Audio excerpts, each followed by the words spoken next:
வாழ்க்கை எவ்வளோ காம்ப்ளிகேட் ஆகிடுச்சு பாருங்களேன். ஏதோ வந்தமா பேசுகிறோமா போனோமான்னு இல்லை. கேமராவுக்கு கரெக்டாக ஃப்ரேமில் இருக்கணும், ஆடியோ கரெக்டாக இருக்கணும், மற்றவங்களுக்கு தெரியுதோ தெரியலையோ 6 கேமராக்கும் கரெக்டாக தெரியணும். இடையில இந்த பாருங்க, இவர் சைட்லேருந்து என்ன எடுக்கிறாருன்னே தெரியல, இவர் வேறு சுற்றி சுற்றி வராரு. தேர்த்து அங்கே பின்னால் ஒரு ஆள் நிற்கிறார், சுற்றி இப்படி நின்றுக்கிட்டு பேசு அப்படின்னா எப்படி பேச்சு வரும்? என்ன வாங்கினேன் போதும்ண்ணே, நான் தானே அது. அதுவும் இவரெலாம் லாஸ்ட் ஒன்று அப்படின்னு சொல்லி 110 ஃபோட்டோ எடுத்தார். உள்ள மொத்தம் 10 பேர் இருந்தாங்க, 100 ஃபோட்டோ எடுத்தாங்க. எப்படின்னே தெரியல. நம்ம ஊரில் மட்டும் தான் ஆள் 5 பேர் இருப்பாங்க, 50 ஃபோட்டோ எடுப்பாங்க. முதல்ல ஒரு கேமராமேன் எடுப்பார், அதுக்கப்புறம் கேமராமேன் மேலே நம்பிக்கை இருக்காது, அவர் செல்ஃபோனை கொடுத்து எடுப்பார். அப்புறம் அவர் இடத்துல நம்பிக்கை இருக்காது, இவரே ஃபோனை வாங்கி ஒரு செல்ஃபி. சார் இதில் இன்னொரு கேட்டகரி இருக்காங்க, நீங்கள் ஒரு தடவை எடுத்துருங்க, நானும் கன்ஃபார்ம் பண்ணி கடைசியில் ஃபுல்லாகி அந்த அதெல்லாம் உட்காந்து அழிக்கிறது. அப்புறமா உள்ளே எடுத்ததை வெளியில் வந்து அழிக்கிறது. ஓகே, என்ன தலைப்பு? எங்கேயோ போகிறோமா? ஓகே, எங்கேயே போகிறோம் இல்லை, வாழ்க்கை எங்கே தாண்டா போகுது. அடிக்கடி இப்போ ரீசெண்டாக நம்ம கேட்கக்கூடிய மீம்ஸில் வரக்கூடிய ஒரு டயலாகில் ஒன்று இல்லை, வாழ்க்கை எங்கே போகுதுன்னே தெரியலையே.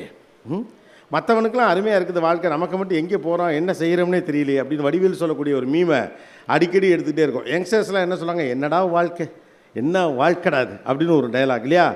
சின்ன வயதிலே வாழ்க்கை சலிப்பு தட்டுது. நம்ம எதை நோக்கி போகிறோங்கிறது பற்றின ஒரு பெரிய குழப்பம் நம்ம எல்லாருக்கும் இருந்துக்கிட்டே இருக்குது. ஆக்சுவலாக சொல்ல போனால் ரிட்டையர்ட் ஆகிட்ட கொஞ்சம் பெரியவங்களாம் பொழைச்சிக்கிட்டாங்க அப்படின்னு தோணுது. ஏன்னா அவங்களுக்கு இவ்வளோ சாய்ஸஸும் இல்லை, இவ்வளோ பிரச்சனைகளும் இல்லை. வாழ்க்கையில் தேவையான அளவுக்கு மட்டும் விஷயம் இருந்துருச்சுன்னு வச்சுக்கோங்களேன், பெரிய குழப்பம் இருக்காது. ஒரு கருப்பு கலர் சட்டை, ஒரு வெள்ளை கலர் பேண்ட்டு, ஒரு வெள்ளை கலர் பேண்ட், ஒரு கருப்பு கலர் பேண்ட்டு, ஒரு 2 வெள்ளை கலர் சட்டை, இவ்வளோ இருக்குன்னு வச்சுக்கோங்களேன், குழப்பமே இருக்காது. அலமாரி நிறையா ஒரு 50 சட்டை இருக்குதுன்னு வச்சுக்கோங்களேன், அதில் எது பத்தும் பத்தாதுன்னு தெரியாது, எதை கடைசியாக போட்டோம் போடாதுன்னு தெரியாது.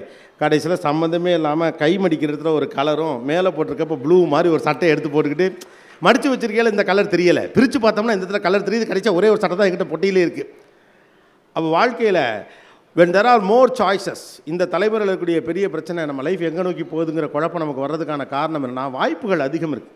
வாய்ப்புகள் குறைவாக இருந்தப்போ அது வேறு மாதிரியான சிக்கல்களை தந்தது.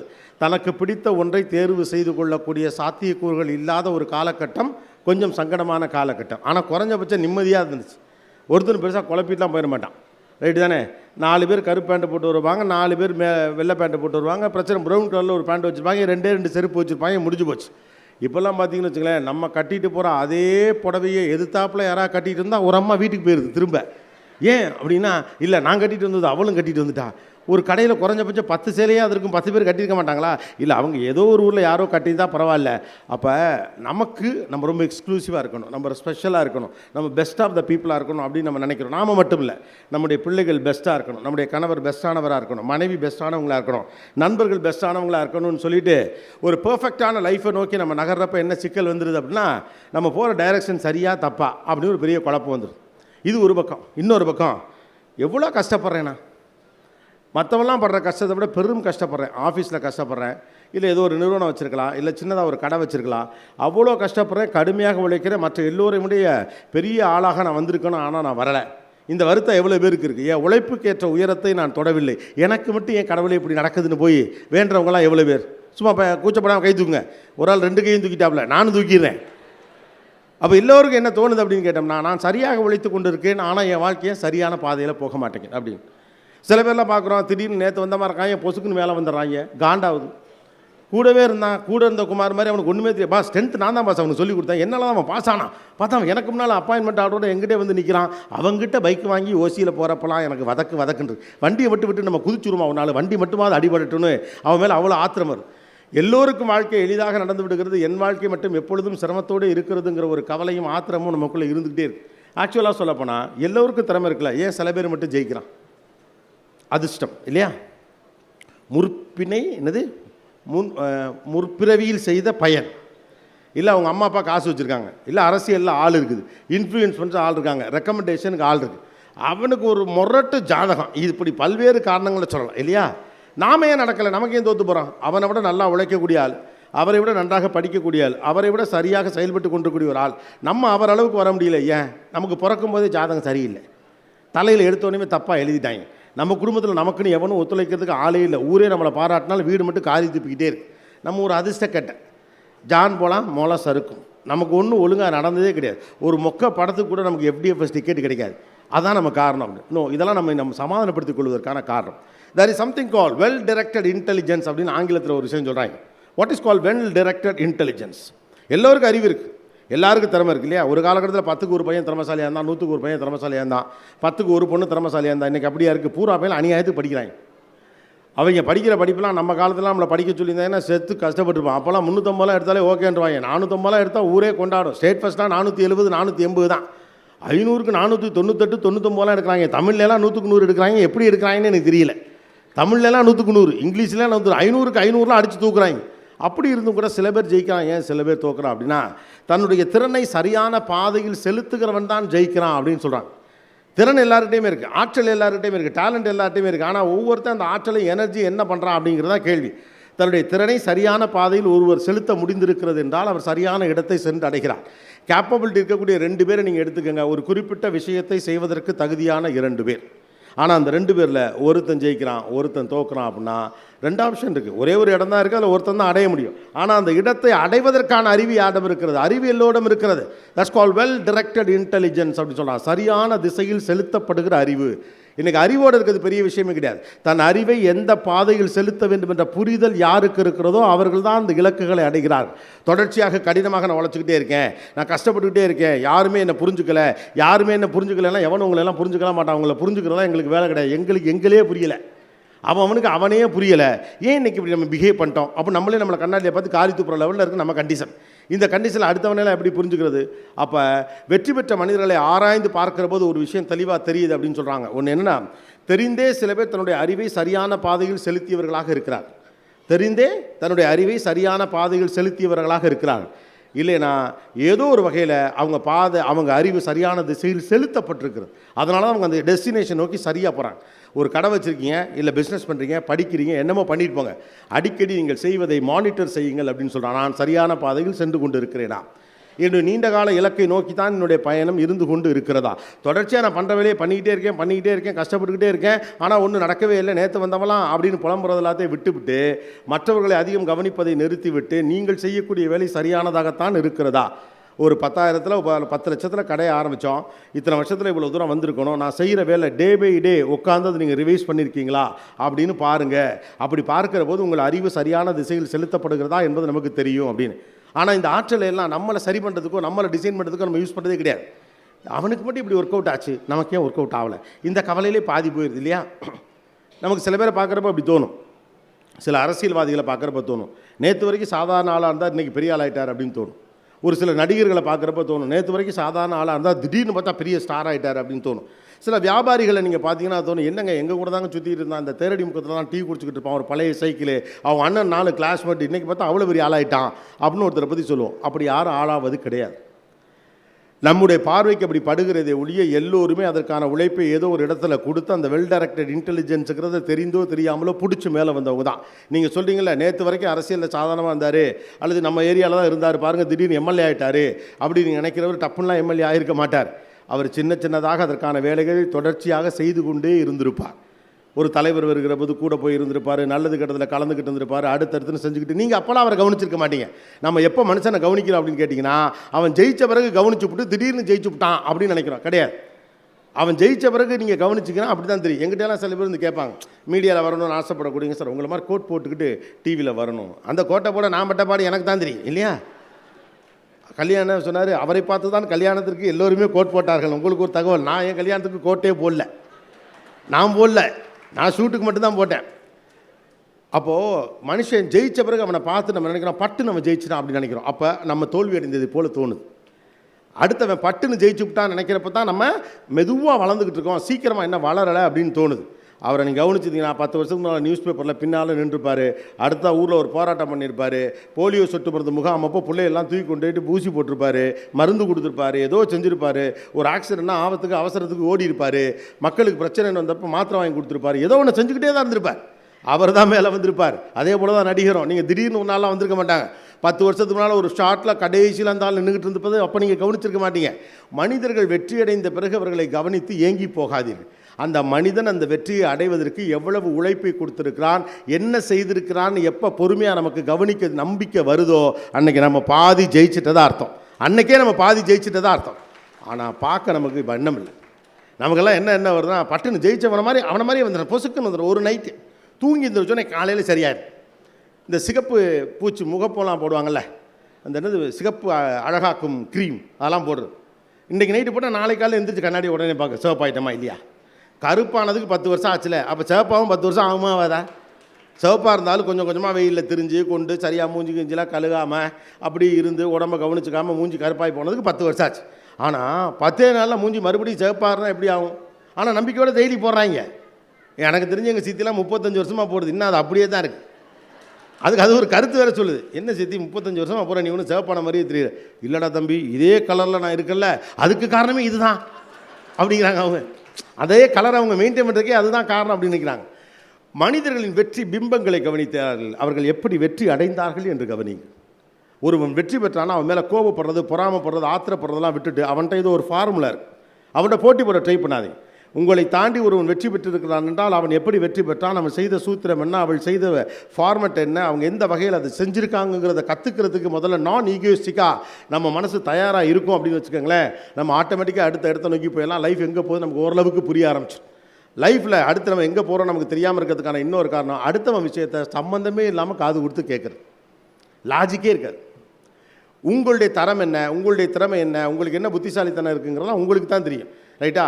ஒரு விஷயத்தோடு தொடர்பே இல்லாத ஒரு ஆள் நீ செஞ்சுட்டு இருக்க விஷயம் சரியில்லைன்னா உடனே நீங்கள் பின்வாங்குறீங்க. நான் நீங்கள் செய்கிற விஷயத்தில் உங்களுக்கு சந்தேகம் இருக்குன்னு அர்த்தம். நீங்கள் ஒரு புத்தக கடை வச்சுருக்கீங்க அப்படின்னு வச்சுக்கோங்களேன். அந்த புத்தக கடையில் ஒரு புத்தகம் கூட வாங்காத ஒரு ஆள், தம்பி புத்தக கடையெல்லாம் இன்றைக்கி வச்சலாம் ஒர்க் அவுட் ஆகுமாயா அப்படின்னு சொன்னால் பொசுக்குன்னு ஐயையோ வைக்காதோ அப்படின்னு உங்களுக்கு தோணுச்சுனாலே நீங்கள் சந்தேகமாக இருக்கீங்கன்னு அர்த்தம். when there are relevant people, listen to them. சம்பந்தமே இல்லாமல் கண்டவன் சொல்கிற கருத்தெல்லாம் காதில் நீங்கள் ஏற்றுக்கிட்டே இருப்பீங்கன்னா கடைசி வரைக்கும் உங்கள் கருத்தை முன் வச்சு நடக்கிறதுங்கிறது இங்கே நடக்கவே நடக்காது. உங்களை யார் என்று முடிவு செய்ய வேண்டிய அதிகாரம் உங்களுக்குத்தான் இருக்கிறதே ஒழிய அடுத்தவர்களுக்கு இல்லை. அடுத்தவர்களின் அபிப்பிராயம் உண்மையாகாது இல்லையா? அடுத்தவர்களின் அபிப்பிராயம் உண்மையாகாது. இப்போ உள்ள ஒரு 15 பேர் நம்ம கூட ஃபோட்டோ எடுக்க வராங்கன்னு வச்சுக்கலேன். ஒரு 10 பேர் எடுத்திருப்பாங்க, 5 பேருக்கு எடுக்க முடியாமல் போயிருக்கும். 10 பேரை பொறுத்த வரைக்கும் கோபிநாத் நல்லவன், உட்கார சொல்லி ஃபோட்டோ எடுத்தான். 5 பேர் தம்பி கூப்பிட்டுட்டாங்க, அப்புறம் வரேன் திமிரு பிடிச்சேன், ஃபோட்டோ எடுக்காமல் போயிட்டான். 2 ஒப்பீனியன். ரைட்டா? ஒன்றும் குறை சொல்ல முடியாது. எப்படி மனுஷன் தெரியுமா? உட்காருங்கன்னு உட்கார வச்சு ஃபோட்டோ எடுத்தாரியா அப்படின்னு ஒருத்தர் சொல்லுவார். என்ன மனுஷன் அவன்? ஒரு ஃபோட்டோங்கிறேன் பேசணும் அப்படின்ட்டு போகிறான். ஏன் ஒரு ஃபோட்டோ எடுத்துகிட்டு போனால் மோசம் போச்சா அப்படின்னு சொல்லலாம். இப்போ முடிச்சுட்டு போகிறப்ப கூட பொசுக்கிட்டு போய் நான் வந்து ஜீப்பில் ஏறுவேன், யாரும் கோச்சிக்கப்படாது. சரியா? அப்போ when there are 2 kind of opinion depends on that. ஒரு குறிப்பிட்ட விஷயம் குறித்து பல்வேறு விதமான கருத்துக்கள் இருக்கலாம். ஆனால் நீங்கள் செய்து கொண்டிருக்கக்கூடிய விஷயம் குறித்து உங்களுக்கு என்ன கருத்து இருக்குங்கிறது ரொம்ப முக்கியம். நான் செய்கிற வேலை, என்னுடைய குடும்பம், என்னுடைய வாழ்க்கை குறித்து எனக்கு எப்படிப்பட்ட அபிப்பிராயங்கள் இருக்கிறது என்பது தான் இங்கே முக்கியமே ஒழிய அடுத்தவர் உடனே சொன்னவொடனே நீங்கள் பின்வாங்குறீங்க ஒரு விஷயத்தில் அப்படின்னா கடைசி வரைக்கும் இந்த இடத்துல இருக்கக்கூடிய உங்கள் பாதையை தொடர்றதுக்கு எத்தனை தடைகள் நீங்கள் சந்திச்சுக்கிட்டு இருக்கீங்கன்னு பாருங்கள். ஒன்று உங்கள் மனத்தடை, அடுத்தவர்களை பற்றி நீங்கள் கவலைப்படுவதால் ஏற்படக்கூடிய மனத்தடை, அடுத்தவர்கள் சீக்கிரம் வெற்றி பெறுகிறார்கள் என்று கவலையிலே வரக்கூடிய மனத்தடை, அடுத்தவருடைய அபிப்பிராயங்களை உண்மை என்று நம்பக்கூடிய மனத்தடை, இதை விட இன்னொரு மனத்தடை இருக்குது, ஏற்றுக்கொள்ளப்பட்ட இயலாமைகள் அப்படின்னு ஒன்று இருக்குது. அதெல்லாம் உனக்கு வராது அப்படிமா கவனிச்சிருக்கீங்களா? அதுக்கெலாம் நீ சரிப்பட்டு வரமாட்டேன். அது எதுக்கு நான் சரிப்பட்டு வரமாட்டேன்னு சொல்ல மாட்டாங்க. முன்னாலாம் அடிக்கிறப்ப ஏன் அடிக்கணும்னு சொல்லிட்டு அடிப்பாங்க, அது மனசுக்கு கொஞ்சம் ஆறுதலாக இருக்கும். ஆனால் இப்போ அதுக்கு சரிப்பட்டு வரமாட்டேன்னு சொல்லிக்கிட்டே இருக்காங்க, எனக்கு மனசு உறுத்தலாகவே இருக்கேங்கிற மாதிரி. அதுக்கெலாம் நீ சரிப்பட்டு வரமாட்டாம்பாங்க. ஏன்னா அவங்க சின்ன வயசுலேருந்து உங்களை கவனிச்சிருப்பாங்க, அவங்களுக்கு ஒரு ஐடியா இருக்குது அதுக்கு நீ சரிப்பட்டு வரமாட்டேன்னு. சில பேர்லாம் கவனிச்சிருக்கீங்களா? ஆள் 4 தடவை வரியில் ஒரு தண்ணி பாட்டில் எடுத்து கொடுக்கலாம்ல, எடுத்தாங்க. சில பேர்லாம் கவனிச்சிருக்கலாம், ஆள் 40 வயசு இருப்பாப்புல. ஆக்சுவலாக உங்கள்கிட்ட தான் சொன்னேன், ஒரு ஸ்டேஜில் அப்படி சொல்ல முடியாதுல்ல, அதுக்காக சுற்றி வளைச்சி சொன்னேன்.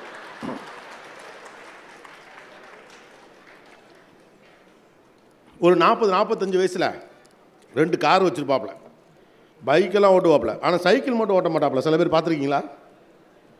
சைக்கிள் ஓட்ட தெரியாத சில மாமாக்கள் சித்தப்பாக்கள்லாம் உண்டு. சில பேர் 2 வீலர் மட்டும் ஓட்டவே மாட்டாங்க, ஃப்ளைட்டில் ஏற மாட்டாங்க. இப்படி சில பேர்லாம் பார்த்துருக்கீங்களா உங்கள் சர்க்கிளில்? 40-45 வயசு வரைக்கும் சைக்கிளே ஓட்டாது. சில பேர் யங் பாய்ஸாக இருப்பான், எல்லா வீரதர வேலையும் பார்ப்பான். காலேஜில் பஞ்சாயத்தில் முதல்ல போய்ட்டு சட்டையை கிழிச்சிக்கிட்டு வந்து அனுப்பான், ஆனால் சைக்கிள் ஓட்ட மாட்டான். அப்படி ஒரு கேரக்டர் இருப்பான். ஏன் அப்படின்னா 8 வயசுலேயே 7 வயசுலேயே சைக்கிள் கற்றுக்கிறப்ப அவங்க மாமா பிடிச்சிட்டு ஏதோ ஹெல்ப் பண்ணியிருப்பாப்புல. அந்த ஆளுக்கு ஏதோ வேலை இருந்திருக்க 2 தடவை தடுமாறிப்பான், 4 தடவை தடுமாறிப்பான். உனக்கெல்லாம் சைக்கிள் ஓட்ட வராதா போடா அப்படின்ட்டுருப்பார். மறுநாள் அதே மாதிரி அவருக்கு வேலை இருந்ததுனால என்ன சொல்லியிருப்பார், உனக்கு சைக்கிள் ஓட்ட வராது போடான்னு இருப்பார். ஒரு கட்டத்தில் இவன் தத்தி புத்தி ட்ரை பண்ணி பார்த்துருப்பான், வராது. அப்போ என்ன ஆயிடுவானா, தன்னால் வரலைங்கிற அந்த இலகிய மனநிலை இருக்கிறப்போ, இயலாமை இருக்கிறப்போ ஒருத்தர் சொல்கிறது உண்மைன்னு தோணும். அப்போ என்ன நினச்சிப்போம், ஆமாம் எனக்கு சைக்கிள் ஓட்ட வராது போல் இருக்குன்னு நம்பினவன் கடைசி வரைக்கும் சைக்கிளே ஓட்ட மாட்டான். கடைசியில் பார்த்தா பைலட் ஆகி ஃப்ளைட்லாம் ஓட்டுவான். எந்த பிடிமானமும் இல்லை ஓடுற ஃப்ளைட்டெல்லாம் ஓட்ட முடியும்.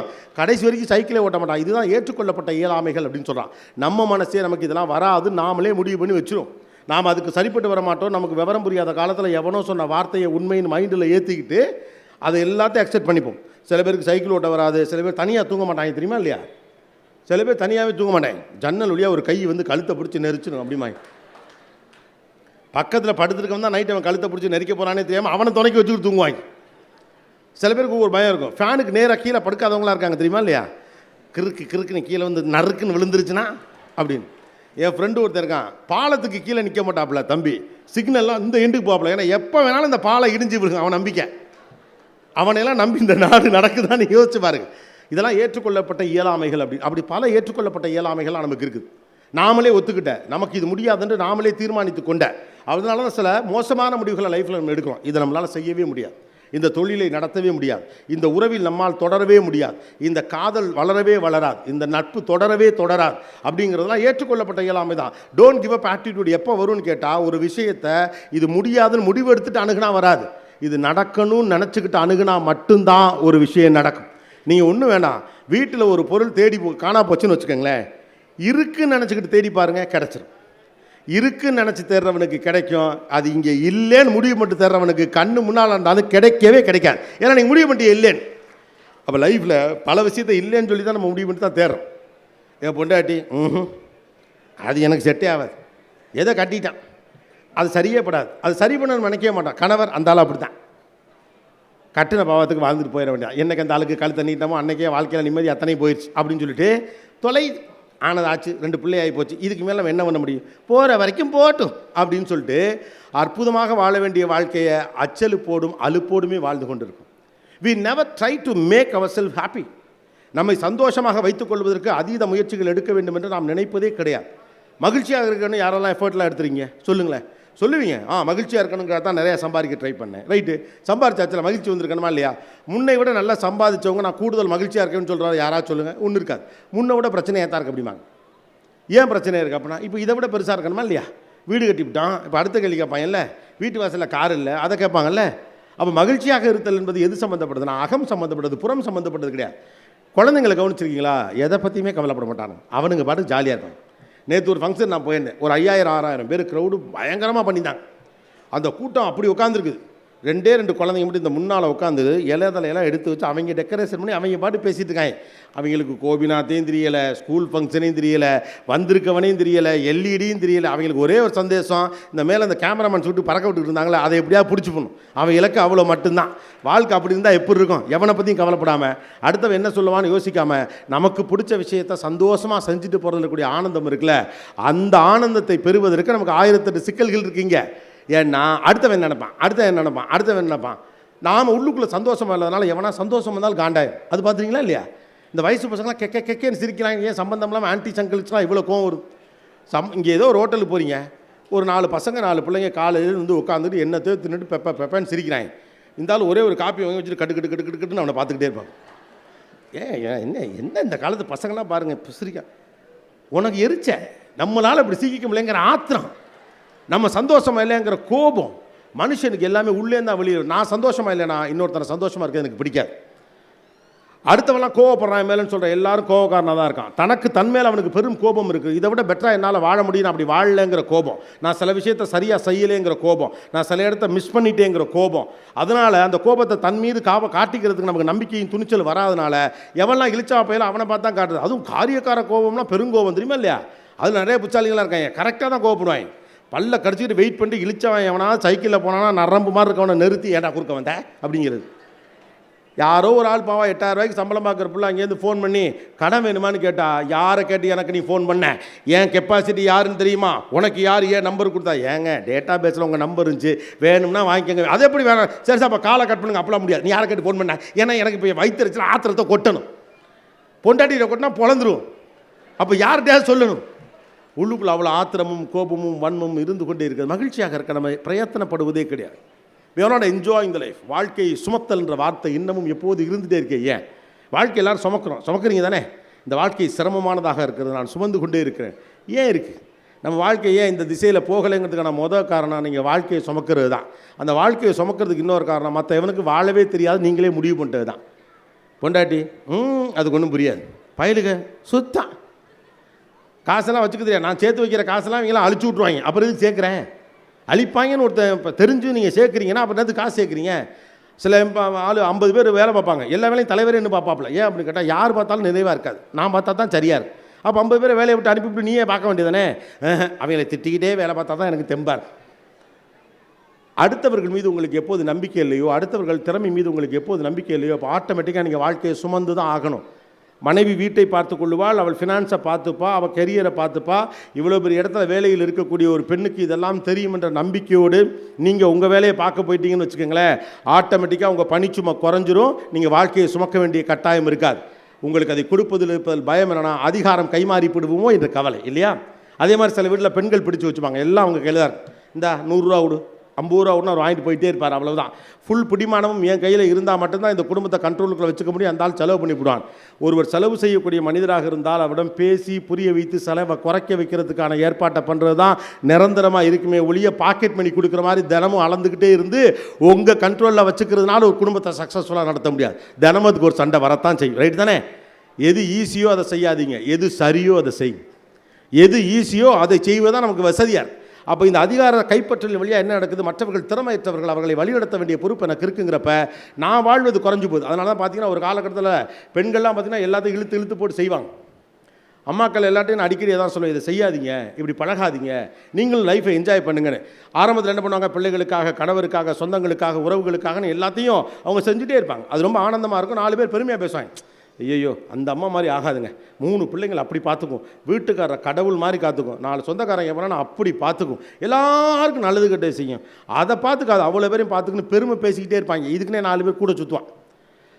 ஒரு 45 வயசுக்கு மேலே பார்த்தீங்கன்னா என்ன ஆகும்னா, நம்மலாம் இதுக்கு பழகிருப்போம், வீடே பழகிருக்கும். அம்மா தான் சாப்பாடு எடுத்து வைப்பாங்க, அவங்க துண்டு கொண்டாந்து வச்சுருவாங்க, பாத்ரூமில் சோப்பு வச்சுருவாங்க, ஷாம்பு முடிஞ்சால் மாற்றி வச்சுருவாங்க, வீட்டுடைய கோர்ஸ் எல்லாத்தையும் அவங்களே கவனிச்சுப்பாங்க. நம்ம கிளம்பையில் டிஃபன் பாக்ஸ் இருக்கும், ஆட்டோமேட்டிக்காக எடுத்துகிட்டு போயிட்டே இருப்போம். ஒரு நாள் கூட அதில் தடை வந்ததே கிடையாது.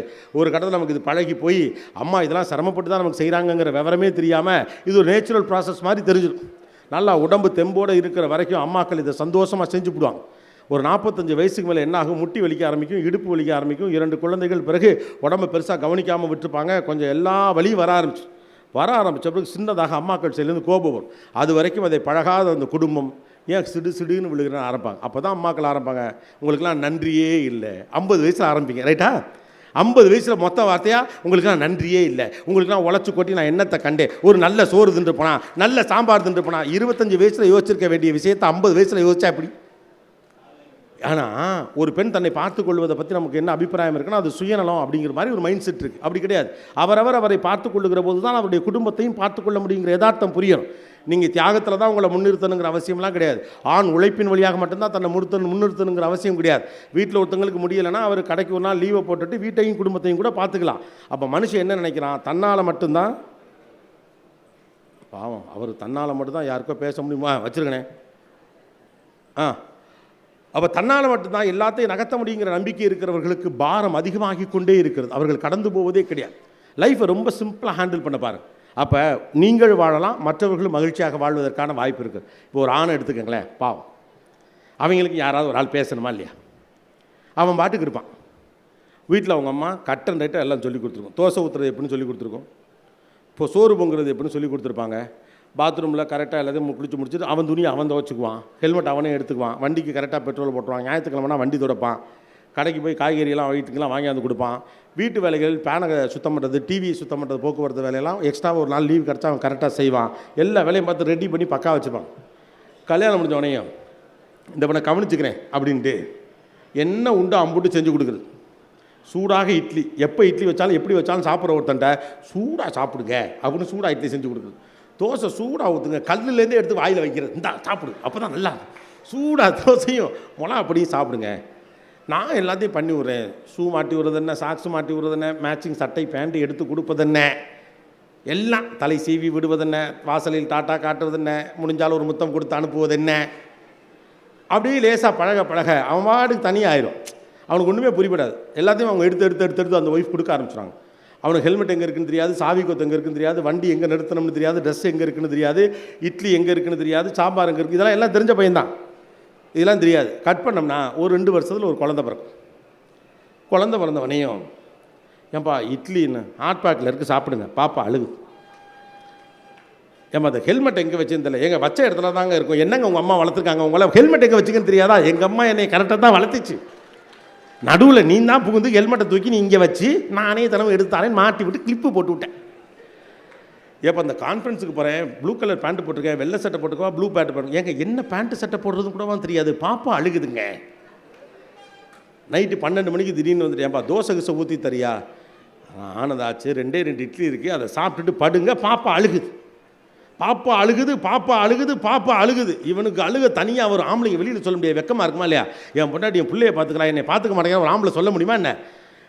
நம்ம ஆளுங்களாம் பிள்ளையை கிள்ளி தான் கொஞ்சம் வாங்கி கவனிச்சிருக்கீங்களா இல்லையா? கடுப்பு, என் இடத்த வந்து பிடிச்சிக்கிட்டியாடா அப்படின்னு வெறியில் நான் கிள்ள பாசமாக கொஞ்சம் மாதிரி நல்லா தான் கிள்ளி கொஞ்சம் வாங்கி அப்படி போகும்.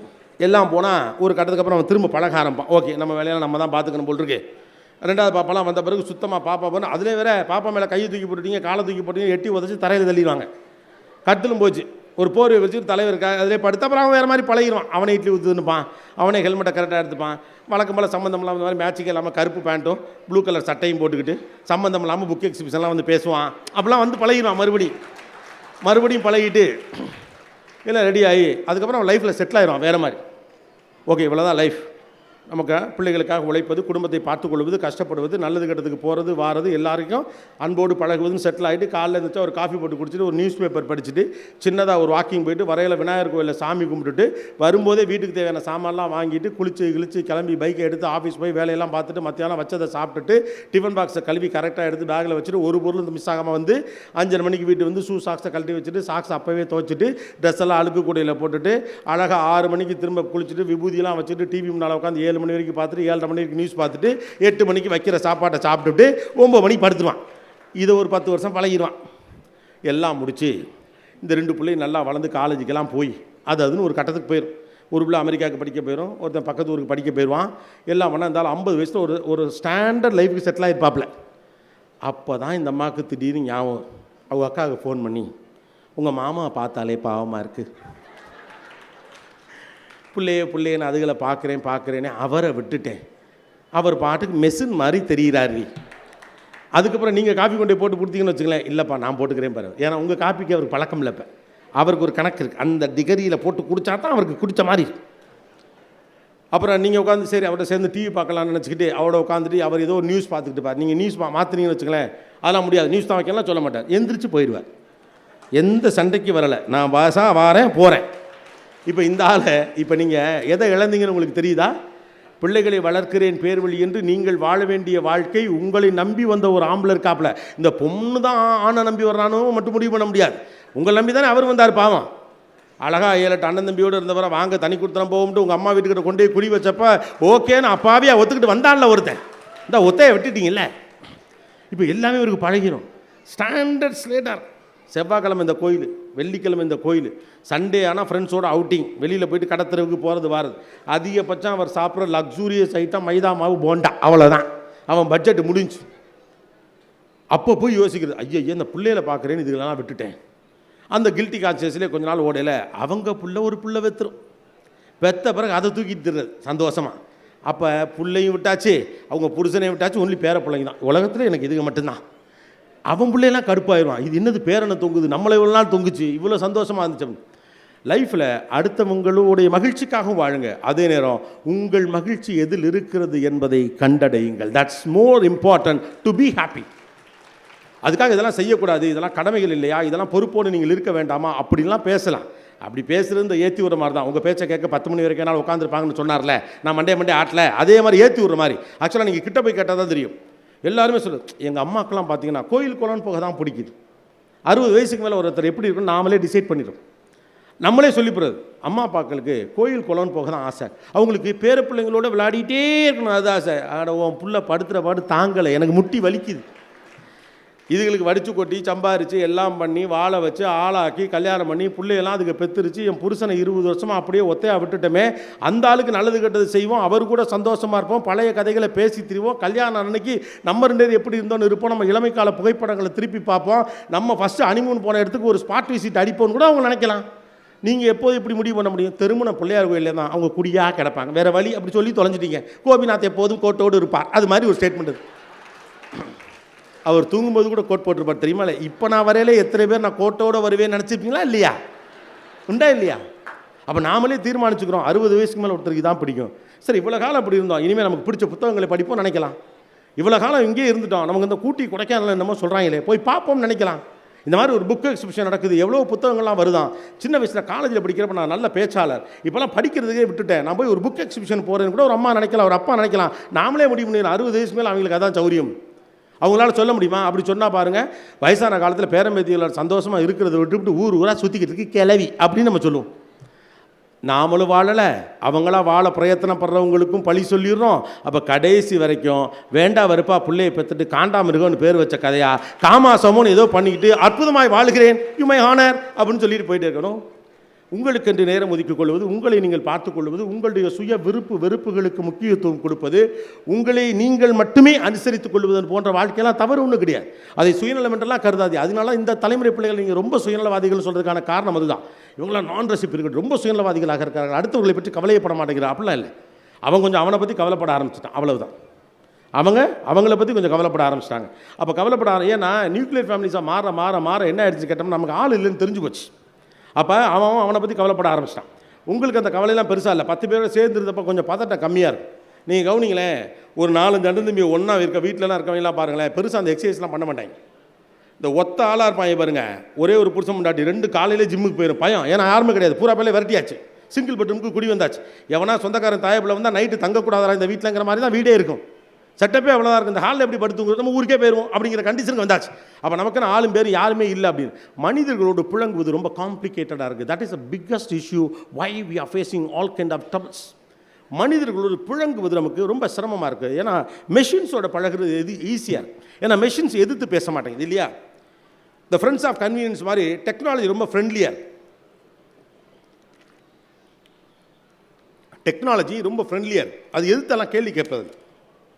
இப்போ நீங்கள் அலெக்ஸான்னு ஒன்று இருக்குது, இந்த ஜென்ரேஷன் பசங்களுக்கு அலெக்ஸா தெரியும். இல்லை கூகுளிலே ஒரு இதுன்னு வச்சுங்களேன், Alexa why I am like this அப்படின்னு கேட்டால், நீ ஒரு லூஸ் அதனால் அப்படி இருக்கேன்னு அலெக்ஸா சொல்ல போகிறது கிடையாது. I will check and tell you அது சொல்லும். Alexa you are a fool, I will check and tell you. Alexa my father is a fool, oh I see, I will check.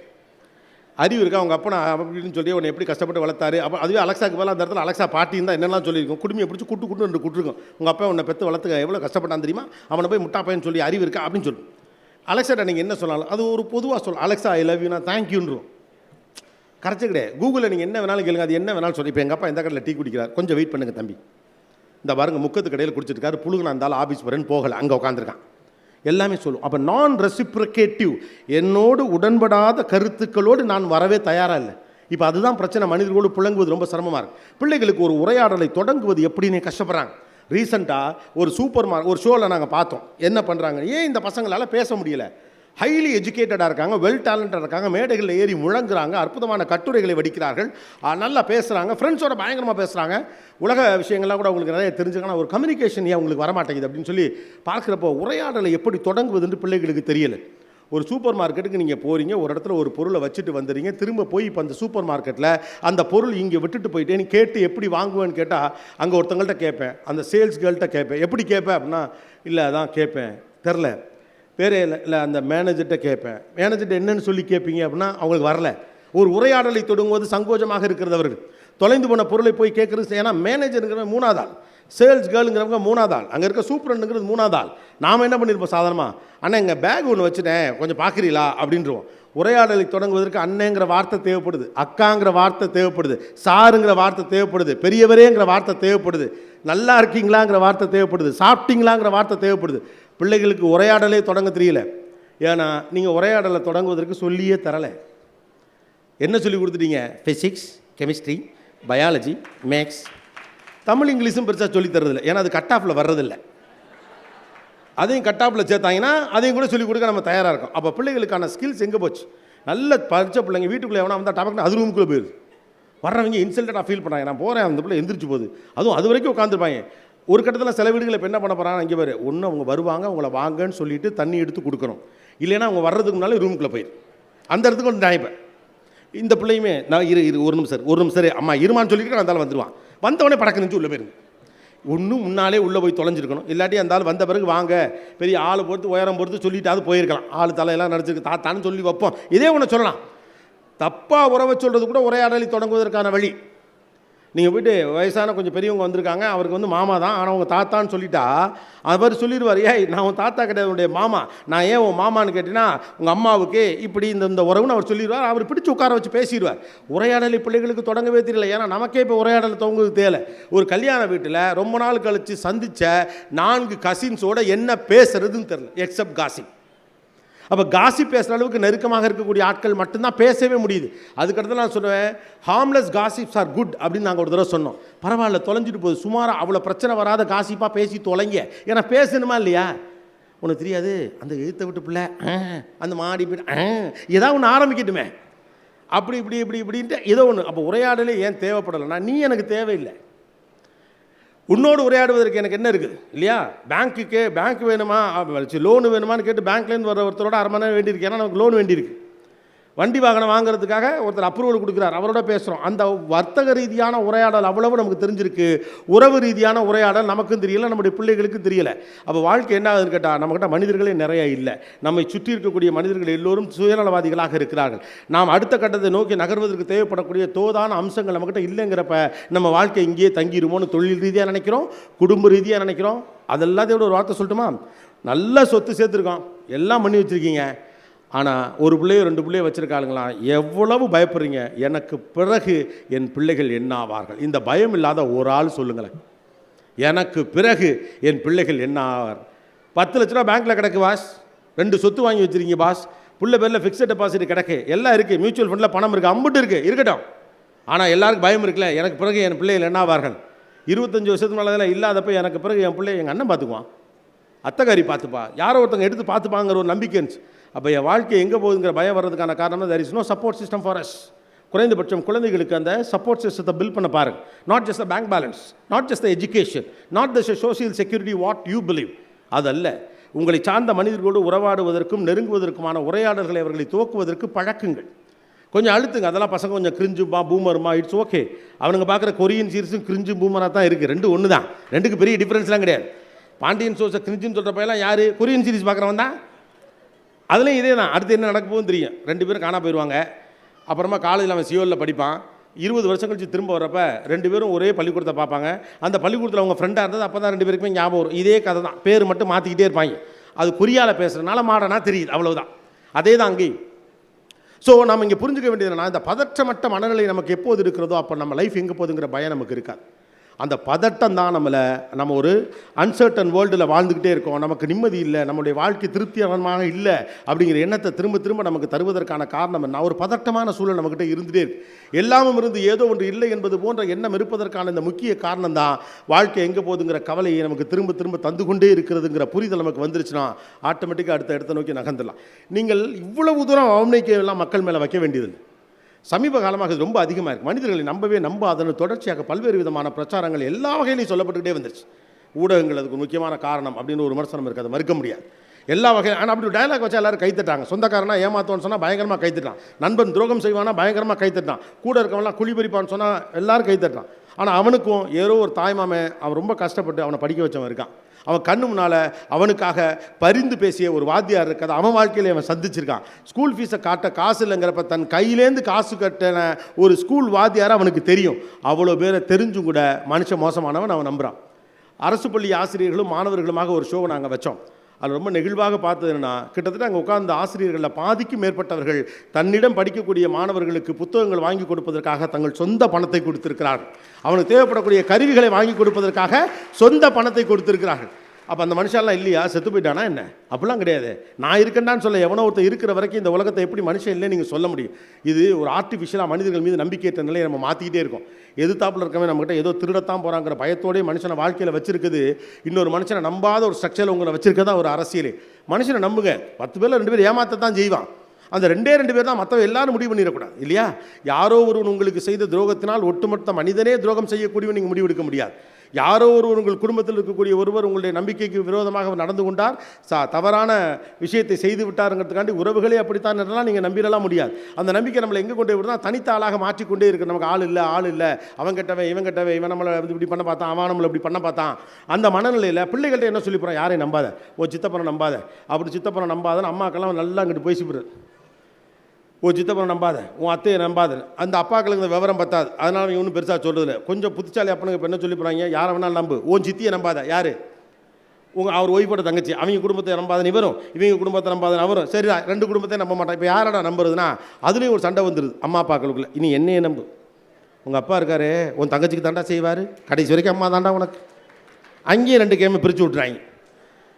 அது அந்த பொம்பளை பிள்ளைகிட்ட செய்ய முடியாது. நீங்கள் என்ன பண்ணாலும் அந்த பொம்பளை பிள்ளைங்க அப்பா கிட்ட தான் போகுது. அப்போ அப்பா என்ன பண்ணுவார், உங்கள் அம்மா எப்போவுமே அப்படி தான், இந்த வீடு நம்ம உங்கள் 2 பேருக்கு எழுதலான்னு நான் சொல்கிறேன், உங்கள் அம்மா சொல்கிறேன் இந்த வீடு அவனுக்கான், அவள் பாரேண்டி இப்படி இருக்கா அப்படின்னு கோவத்தில் ஒரு நாள் அந்தாலும் போட்டு விட்றான். பழைய அப்பாக்கள் மாதிரி இப்போ அப்பாவியெல்லாம் இல்லை. அப்போ சுருக்கி இப்போ இவன் என்னைக்கு பண்ணுறது? சில பசங்களாம் புச்சாலி இருக்காங்க. திங்கக்கிழமைக்கு அம்மாவோட செட்டில் ஆகி அப்படியே இருப்போம், செவ்வாய்க்கிழமைனா அப்பாவோட செட்டில் ஆகிப்போம், புதன்கிழமை நமக்குன்னு வச்சுக்குமா, வியாழக்கிழமை அப்பாவுக்கு கொடுத்துட்டு வெள்ளிக்கிழமை அம்மா கொடுத்து பேலன்ஸ் பண்ணிட்டோம்னா சாட்டர்டே சண்டே நம்ம ஃப்ரீ, அன்றைக்கி நமக்கு வச்சுக்குவோம் அப்படிங்கிற முடிவு கொண்டாங்க. Don't do that, be honest. பிள்ளைகள் மீது உரிமையோடு இருங்கள், மற்றவர்களுக்கும் பிள்ளைகளோட உரிமைகள் கொடுங்கள். எனக்கென்று மனிதர்கள் இருக்கிறார்கள், நான் விழுந்தால் என்னுடைய சட்டக்காலரை பிடிக்க ஒருத்தர் இருக்காங்கிற நம்பிக்கை இருக்கிற வரைக்கும் இந்த உலகம் ஜெயிச்சுக்கிட்டே இருக்கு. அதுதான் மோஸ்ட் பவர்ஃபுல் திங். அது இல்லாதனால தான் லைஃப்பில் எவ்வளோ ப்ராப்பரான இடத்தை நோக்கி நம்ம நகர்ந்தால் நமக்கு ஒரு பயம் இருந்துக்கிட்டே இருக்குது. அடுத்து என்னாகும், இதோடைய வாழ்க்கை முடிஞ்சு போவோம். ஆக்சுவலாக இப்போ இருக்க பெரியவங்க ரொம்ப கவலைப்படுறாங்க இந்த தலைமுறை பிள்ளைகளை பார்த்து. அதனால தான் இவங்களுக்கு நிச்சயமான ஒரு வாழ்க்கையே இல்லையே.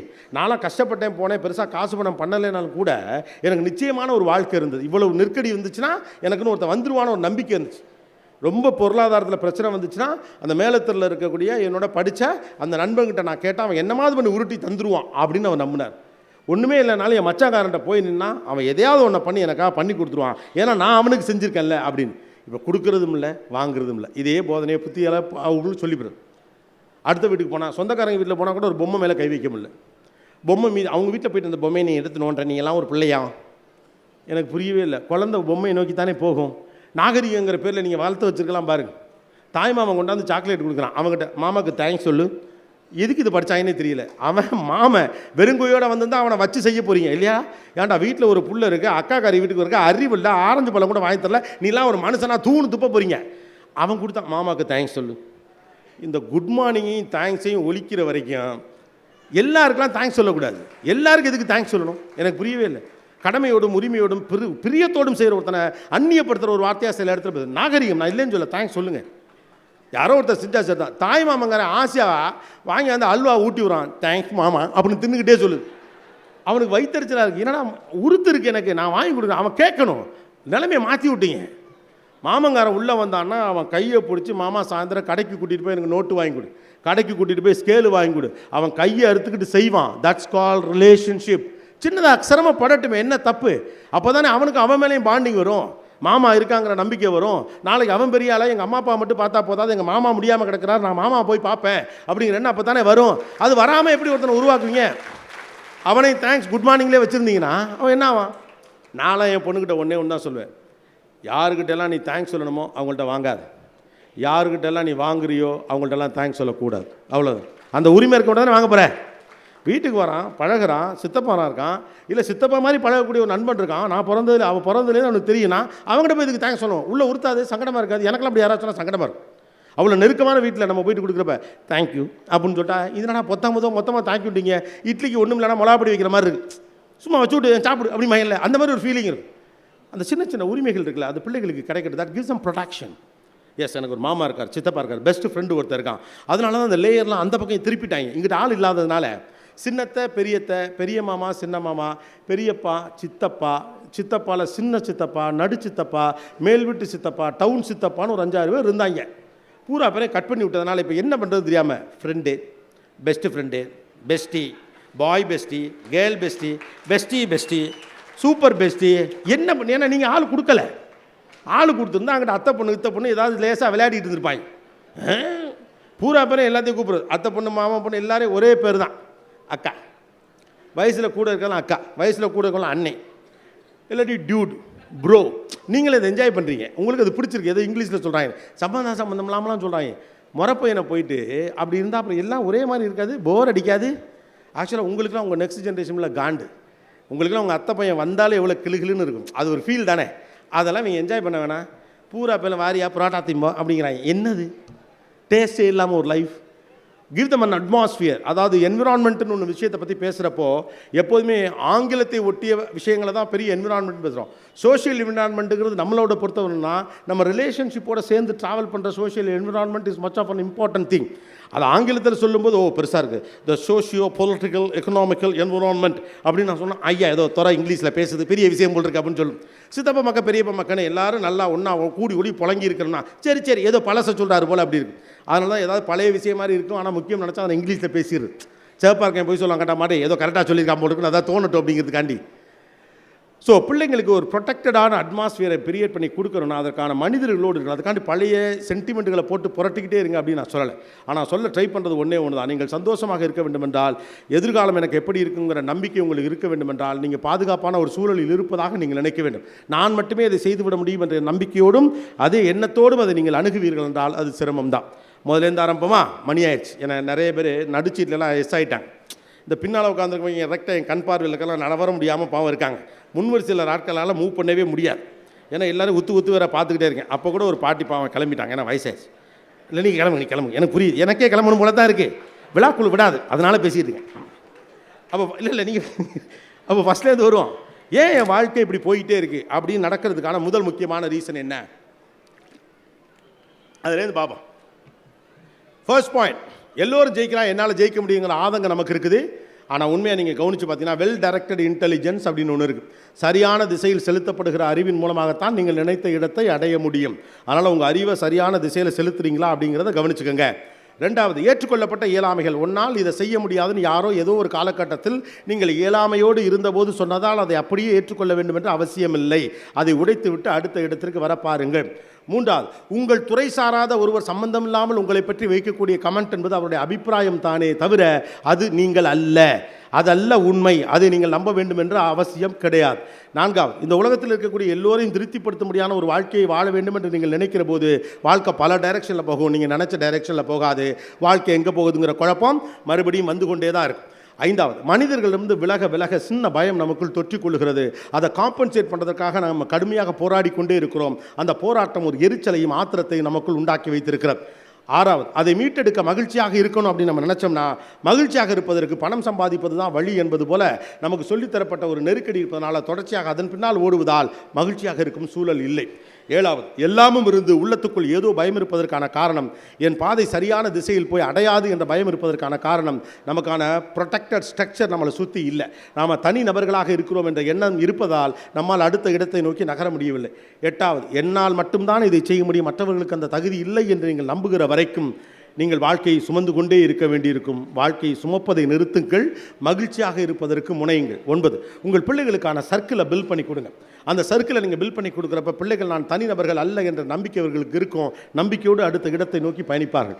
10வது, நான் அடிக்கடி சொல்லுவதை மறுபடியும் சொல்கிறேன், the very purpose of life is living. வாழுதலின் அடிப்படை நோக்கம் என்பது வாழ்வது தான். மகிழ்ச்சியாக வாழுங்கள். சந்திர காற்று நம் ஜன்னலில் வீசட்டும், சரித்திரம் நாளை நம் சாதனை பேசட்டும். நன்றி, வணக்கம், தேங்க்யூ. இந்த தகவல் உங்களுக்கு பிடிச்சிருந்தா லைக் பண்ணுங்க, உங்க ஃப்ரெண்ட்ஸுக்கு ஷேர் பண்ணுங்க, மறக்காம எங்க சேனலுக்கு சப்ஸ்கிரைப் பண்ணுங்க.